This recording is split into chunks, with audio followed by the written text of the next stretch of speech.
मां की कसम के बाद एथलीट से बना डाकू। जानिए क्या थी पान सिंह तोमर के जीवन की सबसे बड़ी व्यथा। नमस्कार, मैं राखी पेशवानी और आप देख रहे हैं एम न्यूज। इस कहानी की शुरुआत 1 जनवरी 1932 को मध्य प्रदेश के मुरैना जिले के बिदौसा गांव में एक बच्चे के जन्म से होती है। यह बच्चा बाकी बच्चों की तरह धीरे धीरे आगे बढ़ना नहीं बल्कि तूफान की तरह दौड़ना सीख रहा था। 4 साल की उम्र में यह बच्चा हवा से बात करता हुआ अपने आसपास के लोगों को चौंकाने लगा था। यह बच्चा जब 17 साल का हुआ तो इसने भारतीय फौज की राजपुताना राइफल्स को ज्वाइन कर लिया। साल 1949 से लेकर साल 1979 तक फौज में ही नौकरी की और इस दौरान 7 बार राष्ट्रीय बाधा दौड़ का चैंपियन भी बना। एशियन गेम्स टोक्यो जापान में भारत का प्रतिनिधित्व किया। यह वो दौर था जब वह लड़का अपने करियर के शीर्ष पर था। मिल्खा सिंह समेत देश के कई नामी लोग उसे जानने लगे थे। यह सभी उसके टैलेंट और उसकी दौड़ की तारीफ करते नहीं थकते थे। आखिर ऐसा क्या हुआ जो इस लड़के को गोल्ड मेडल को छोड़कर बंदूक उठानी पड़ी? कल तक जो लड़का गौरव हुआ करता था वो एकदम से मोस्ट वांटेड गैंग लीडर बन गया। आइए जानते हैं हमारी इस स्पेशल रिपोर्ट में। आज की कहानी के नायक या यूं कहें कि खलनायक पान सिंह तोमर है। एक ऐसा शख्स जिसने मां की कसम को पूरा करने के लिए अपने उज्जवल भविष्य की बुलंदियों को कुर्बान कर बीहड़ के अंधेरे से भरी गलियों में कदम रखा था। पान सिंह तोमर वही इंसान है जिसके नाम से आम जनमानस तो क्या पुलिस भी थर-थर कांपती थी। पान सिंह तोमर 6 फीट लंबा और हट्टा-कट्टा नौजवान था। आम इंसान की तरह उसने भी फौज में भर्ती होने के बाद दिन रात मेहनत करना शुरू कर दिया था। जितना ज्यादा काम था उतनी ही ज्यादा भूख भी थी, लेकिन सामान्य कोटे वाले फौजियों की खुराक बंधी हुई थी। उन्हें भरपेट खाना तक नसीब नहीं होता था। पेट में लगे भूख की आग को बुझाने के लिए पान सिंह तोमर स्पोर्ट्स कोटा में भर्ती हो गए।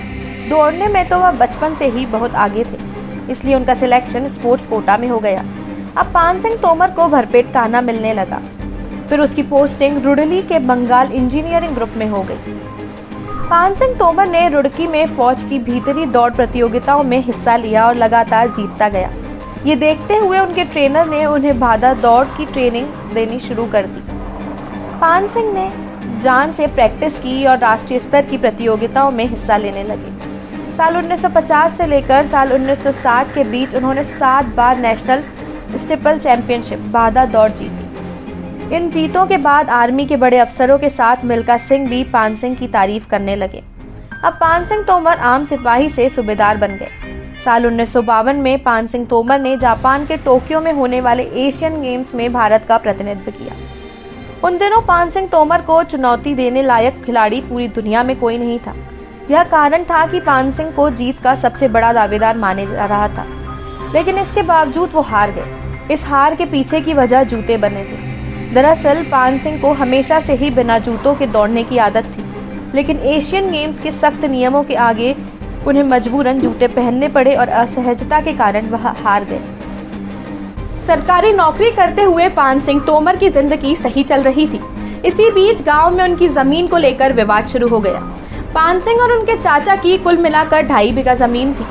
1.25 बीघा पान सिंह की और 1.25 बीघा उनके चाचा की। पैसों की तंगी के कारण उनके चाचा ने पूरी 2.5 बीघा जमीन को गांव के दबंगो बाबू सिंह और जरनैल सिंह तोमर के पास गिरवी रख दिया। कुछ दिनों बाद बाबू सिंह तोमर ने पूरी जमीन पर कब्जा कर चाचा को खेती करने से मना कर दिया। नौकरी छोड़ पान सिंह तोमर गांव पहुंचे तो उन्होंने पंचायत बुलाई। पंचायत ने फैसला किया कि पान सिंह और उनके चाचा गांव के दबंगों को पैसे चुका दें और अपनी जमीन छुड़वा लें, लेकिन बाबू सिंह और जरनैल सिंह जमीन वापस करने को तैयार ही नहीं हुए। पान सिंह ने कई बड़े अफसरों पर सिफारिश लगाई, जो इन दबंगों को बिल्कुल पसंद नहीं आया। फिर एक दिन बाबू सिंह और जरनैल सिंह तोमर अपने आदमियों को लेकर पान सिंह के घर उन्हें मारने के लिए पहुंच गए। उस वक्त पान सिंह घर पर नहीं थे और उनकी बूढ़ी मां ने गुंडों को घर की तरफ आते देख अपने बहू और बच्चों के साथ पीछे के रास्ते भागने के लिए कह दिया। गुंडों को जब घर में कोई नहीं मिला तो उन्होंने पान सिंह की मां को ही बंदूक के बट से पीटकर चले गए और इसी घटना के बाद वे एक एथलीट से डाकू बनने के लिए मजबूर हुए। पान सिंह जब घर पहुंचे तो उनकी मां ने उनसे टूटे हुए लफ्जों में कहा, तुझे पैदा होते ही मर जाना चाहिए था। अगर सुबह होने से पहले तूने अपनी मां का बदला नहीं लिया तो मुझे अपनी शक्ल मत दिखाना। मां की कसम देते ही पान सिंह ने न आप देखा न ताक, बंदूक उठाकर अपने भाई भतीजों के साथ सीधा गांव के दबंगों के घर में घुस गए। पान सिंह ने सूरज निकलने से पहले सुबह 4 बजे के करीब बाबू तोमर को उसके घर में घुसकर गोली मार दी। वहीं सुबह पान सिंह की मां की मौत हो गई। इसके बाद पान सिंह ने बाबू के भाई जंडेल सिंह को मारा। कुछ दिनों में बाबू तोमर के रिश्तेदार लायक सिंह और हवलदार सिंह को भी गोली मार दी। अब इन 4 हत्याओं के बाद पान सिंह पुलिस के निशाने पर आ गया था। पुलिस से बचने के लिए पान सिंह अपने भाई भतीजों और परिवार के कुछ लोगों के साथ चंबल के बिहड़ की तरफ भाग गया, जहां जाकर उसने अपनी गैंग बनाना शुरू की। इस गैंग में आधे लोग पान सिंह के रिश्तेदार थे और बाकी बचे हुए कुछ लोग वो थे जो पान सिंह को अपना रोल मॉडल मानते थे और समाज के सताए हुए थे। फौजी बैकग्राउंड होने के चलते पान सिंह ने अपने गैंग के लोगों को भारतीय फौज वाली ट्रेनिंग देना शुरू कर दी। धीरे धीरे पान सिंह की गैंग इतनी शक्तिशाली हो गई कि पुलिस भी उनसे पंगा लेने से डरने लगी थी। पान सिंह लूट, अपहरण और हत्याओं की संख्या लगातार बढ़ती जा रही थी। साल 1981 तक पान सिंह ने 50 से ज्यादा अपहरण की वारदातों को अंजाम दे दिया था। बिहार में खाने पीने की कमी के चलते पान सिंह आसपास के गांव में अपनी गैंग के साथ डेरा जमाता था। ऐसे में एक बार वह भिंड के एक गांव में गुर्जर के घर पहुंचा। उससे खाना बनाने के लिए कहा। घर के मुखिया ने इस बात की जानकारी पुलिस को दे दी। पुलिस ने बिना वक्त गवाए पान सिंह की गैंग पर हमला बोल दिया। इस हमले में पान सिंह का भाई माता दिन मारा गया। पान सिंह और अपनी गैंग के साथ वहां से बच निकला।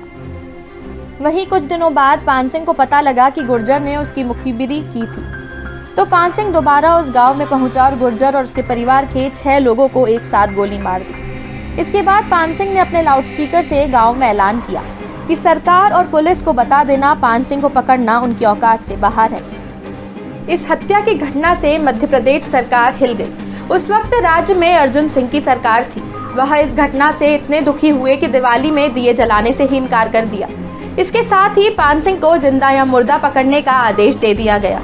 पुलिस पर दबाव बढ़ा तो पान सिंह को पकड़ने के लिए बीएसएफ की 10 टुकड़ियां और एसटीएफ की 15 टुकड़ियां बुलाई गई। उस वक्त पान सिंह को तलाशने के लिए अर्जुन सिंह सरकार ने 3 करोड़ से ज्यादा का खर्चा कर दिया था। पुलिस को नई तकनीक के हथियार भी दिलाए गए। वहीं जनता में ऐलान करवाया गया कि जो कोई भी पान सिंह से जुड़ी जानकारी देगा उसे सरकारी नौकरी तब दी जाएगी। तब अक्टूबर 1981 में पुलिस को यह जानकारी मिली कि पान सिंह 18 लोगों के साथ किसी गाँव में है, जिसके बाद पुलिस अपने 118 जवानों के साथ उस गांव पहुंची और पान सिंह की गैंग की चारों तरफ से घेर लिया गया। पुलिस के साथ करीब 9 घंटे की मुठभेड़ के बाद पान सिंह तोमर को मारा गया।